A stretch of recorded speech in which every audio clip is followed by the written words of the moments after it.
നമസ്തേ, പുതിയൊരു വീഡിയോയിലേക്ക് സ്വാഗതം. ഇന്ന് നമ്മളുടെ ആസന പാദഹസ്താസന, ഒരു ഫോർവേഡ് ബെൻഡിങ് ആസനയാണ്.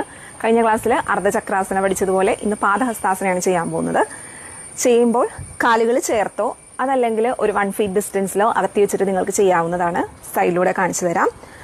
ശ്വാസം എടുത്ത് 2 കൈകളും വശങ്ങളിലൂടെ മുകളിലേക്ക് ഉയർത്തുക. നന്നായിട്ട് സ്ട്രെച്ച് ചെയ്ത് കൊടുക്കുക. നന്നായിട്ട് മേലോട്ട് ഒരാൾ വലിക്കുന്ന പോലെ സ്ട്രെച്ച് കൊടുക്കുക സ്പൈനിന്. ശ്വാസം വിട്ടുകൊണ്ട് സ്പൈനിനെ ലെങ്തൻ ചെയ്തുകൊണ്ട് സ്പൈനിനെ ഈ രീതിയിൽ വലിച്ചുകൊണ്ട് എത്രയാണോ വരാൻ പറ്റുന്നത് ആ രീതിയിൽ വരിക. ശേഷം നിങ്ങൾക്ക് പതിയെ കാൽമുട്ട് വരെയാണ് കൈ എത്തുന്നതെങ്കിൽ അവിടെ വെക്കുക. ദെൻ പതിയെ എത്രത്തോളം മുന്നോട്ട് ബെൻഡ് ചെയ്യാൻ സാധിക്കുമോ ബെൻഡ് ചെയ്യുക. കൈ താഴെ മുട്ടുന്നവർക്ക് കൈ മുട്ടിക്കാം. ശേഷം താടി മുന്നോട്ട് വലിച്ചു തന്നെയാണ് ഇത്ര നേരം പിടിച്ചിരിക്കുന്നത്. ശേഷം കംഫർട്ടബിൾ ആണെങ്കിൽ തല താഴോട്ട് ഫ്രീ ആയിട്ട് ഇട്ട് കൊടുത്ത് സാധാരണ ശ്വസനത്തിൽ നോർമൽ ബ്രീത്തിങ്ങിൽ അവിടെ മെയിൻറ്റെയിൻ ചെയ്യാം.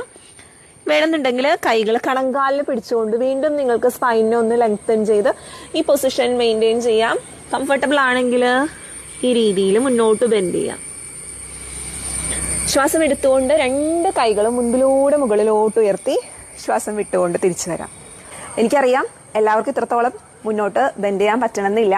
അപ്പോൾ നിങ്ങൾ എങ്ങനെ നിങ്ങളുടെ പോസ്റ്ററിൽ വർക്ക് ചെയ്യാം അല്ലെങ്കിൽ നിങ്ങൾക്ക് എങ്ങനെ ഇമ്പ്രൂവ് ചെയ്യാമെന്ന് ഞാൻ പറഞ്ഞു തരാം. ഈ രീതിയിലൊരു ചെയറോ അല്ലെങ്കിൽ നിങ്ങൾക്ക് ഒരു മതിലോ എന്തെങ്കിലും സപ്പോർട്ട് യൂസ് ചെയ്യാം. ഈ ഞാൻ പറഞ്ഞതുപോലെ തന്നെ ശ്വാസം എടുത്ത് 2 കൈകളും വശങ്ങളിലൂടെ ഉയർത്തി ശ്വാസം വിട്ട് ഈ സപ്പോർട്ട് യൂസ് ചെയ്യുക. സ്പൈനെ ലെങ്തൻ ചെയ്യുക. സ്പൈൻ ഇങ്ങനെ റൗണ്ട് ആവരുത്. സ്പൈൻ സ്ട്രെയിറ്റ് ചെയ്ത് സ്ട്രെച്ച് ചെയ്ത് കൊടുക്കുക. ആൻഡ് ഈ പൊസിഷനിൽ നിങ്ങൾക്ക് മെയിൻറ്റെയിൻ ചെയ്യാൻ ഈവൻ നിങ്ങൾക്ക് ജനാലയുടെ കമ്പിയിൽ പിടിക്കാം, മതിലിൽ സപ്പോർട്ട് കൊടുക്കാം, അല്ലെങ്കിൽ ഇതുപോലെ ഒരു ചെയറിലാണെങ്കിലും ഈ പൊസിഷനിൽ നോർമൽ ബ്രീത്തിങ്ങിലും മെയിൻറ്റെയിൻ ചെയ്യുക. പ്രത്യേകം ശ്രദ്ധിക്കേണ്ട സ്പൈൻ ഇങ്ങനെ റൗണ്ട് ആവരുതെന്ന് മാത്രം.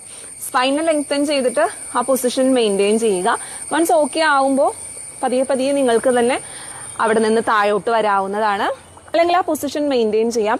പ്രത്യേകം ബാക്ക് പെയിൻ ഉള്ളവർക്ക് ഈ ഒരു 90 ഡിഗ്രി വരെ ബെൻഡ് ചെയ്യുന്ന രീതിയിൽ അല്ലെങ്കിൽ സ്പൈൻ ലെങ്തൻ ചെയ്ത് നിൽക്കുന്ന പൊസിഷൻ വളരെ യൂസ്ഫുൾ ആണ്, ചെയ്യാവുന്നതാണ്. ഇനി ഗ്രാജുവലി അത് കംഫർട്ടബിൾ ആവുമ്പോൾ മാത്രം നിങ്ങൾക്ക് താഴോട്ട് ബെൻഡ് ചെയ്യാം. അത്രയും ബെൻഡ് ചെയ്യാൻ പറ്റാത്തവർ കൈ കാൽമുട്ടിന് മുകളിൽ വെച്ചിട്ട് സ്പൈൻ ലെങ്തൻ ചെയ്ത് താടി മുന്നോട്ട് നീട്ടി വെച്ചുകൊണ്ട് ആ സാധാരണ ശ്വസനത്തിൽ നോർമൽ ബ്രീത്തിങ്ങിൽ മെയിൻറ്റെയിൻ ചെയ്യുക. ഒരിക്കലും സ്പൈൻ ഇങ്ങനെ റൗണ്ട് ചെയ്തിട്ട് നിങ്ങൾ തല താഴെ മുട്ടിക്കാൻ ശ്രമിക്കരുത്. ഓക്കെ, അപ്പോൾ അത് പ്രത്യേകം ശ്രദ്ധിക്കുക. ശ്വാസം എടുത്ത് പതിയെ അതേപോലെ തിരിച്ചു വരിക. ശ്വാസം വിട്ടുകൊണ്ട് റിലീസ് ചെയ്യാം. ഇന്ന് നമ്മൾ പരിചയപ്പെട്ടത് പാദഹസ്താസനയാണ്. തുടക്കക്കാർ ചെയ്യേണ്ട രീതി എങ്ങനെയാണെന്ന് മനസ്സിലായി എന്നും വിചാരിക്കുന്നു. അടുത്ത വീഡിയോയിൽ വീണ്ടും കാണാം.